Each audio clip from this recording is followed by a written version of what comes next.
আসসালামু আলাইকুম। আপনাদের সামনে আজকে ভাইরাল নুডলসের রেসিপি নিয়ে আসলাম। এই তো ফার্স্টেই পেঁয়াজ আর ঝালগুলো কুচি করে নিলাম। তারপরে একটা বাকিতে যতটুকু পরিমাণ আটা লাগবে ততটুকু ভালোভাবে নিয়ে নিচ্ছিলাম।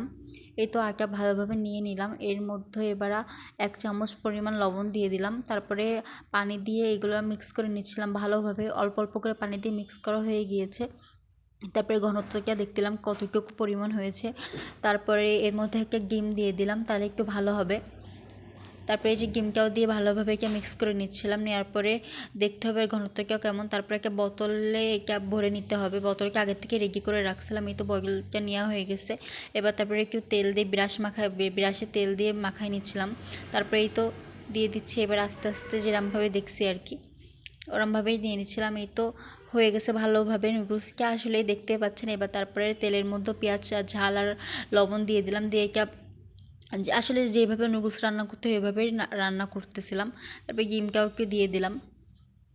ভাবলাম যে একটু অন্য কিছু ট্রাই করা যাক আজকে, তাই না? তাই একটু ট্রাই করতেছিলাম আর কি।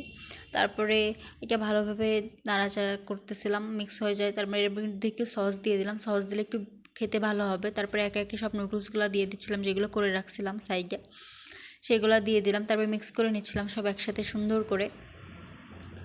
এই তো মিক্স করা হয়ে গেছে প্রায়। এর মধ্যে আবার একটু সস দিয়ে দিলাম, তাহলে একটু ভালো লাগবে খেতে। আসলে ফার্স্ট টাইম তো বুঝতেছিলাম না, এই জন্য যতটুকু মানে যা পারছি দিছি। তারপরে এই তো হয়ে গেছে ফাইনালি রান্নাকে। আসলে খেতে অনেকই মজা লাগতেছিল, আপনারাও ট্রাই করে দেখতে পারেন। এই